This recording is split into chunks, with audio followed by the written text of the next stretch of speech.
കോഴിക്കോട് അത്തോളിയിൽ വീടിന് തീപിടിച്ചു. Computer, TV ഉൾപ്പെടെയുള്ള ഇലക്ട്രോണിക് ഉപകരണങ്ങൾ കത്തിനശിച്ചു. കോതങ്കൽ അമ്പലക്കുളങ്ങര ജയന്റെ വീട്ടിലാണ് പുലർച്ചെ 5 മണിയോടെ തീപിടുത്തമുണ്ടായത്.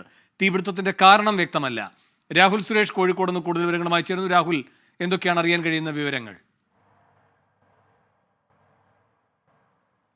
വേണു ബാലകൃഷ്ണൻ, കോഴിക്കോട് അത്തോളി ജയന്റെ വീട്ടിലാണ് തീപിടുത്തം ഉണ്ടായിരിക്കുന്നത്. ഇന്ന് രാവിലെ 5 മണിയോടുകൂടിയാണ് സംഭവം. 2 നില വീടാണ്. ഈ വീടിന്റെ താഴത്തെ നിലയിലുണ്ടായിരുന്ന TV വലിയ ശബ്ദത്തോടെ പൊട്ടിത്തെറിക്കുകയായിരുന്നു. പിന്നാലെ വലിയ രീതിയിൽ പുക ഉയരുകയും വീട്ടിലുണ്ടായിരുന്ന മറ്റ് ഇലക്ട്രിക് ഉപകരണങ്ങൾ കത്തി നശിക്കുകയുമായിരുന്നു. ശബ്ദവും തീയും കണ്ട നാട്ടുകാർ തന്നെയാണ് ആദ്യം രക്ഷാപ്രവർത്തനം നടത്തിയത്.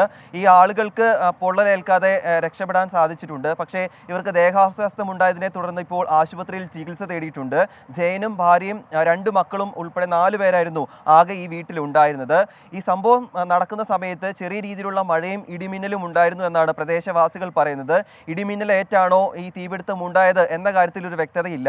ഇലക്ട്രിക് ഉപകരണങ്ങൾക്ക് പിന്നാലെ ഈ വീട്ടിലെ മറ്റ് വയറിംഗ് ഉൾപ്പെടെയുള്ള മുഴുവൻ സാധനങ്ങളും കത്തി നശിച്ചിട്ടുണ്ട്. എന്താണെങ്കിലും വിശദമായുള്ള പരിശോധന നടന്നുകൊണ്ടിരിക്കുകയാണ്. രാഹുൽ സുരേഷാണ് കോഴിക്കോട് നിന്ന് വിവരങ്ങൾ നൽകിയത്. വിധി ദിനത്തിൽ 24 മാജിക് ജൂൺ 4 ചൊവ്വാഴ്ച രാവിലെ 5 മണി മുതൽ 24-ൽ.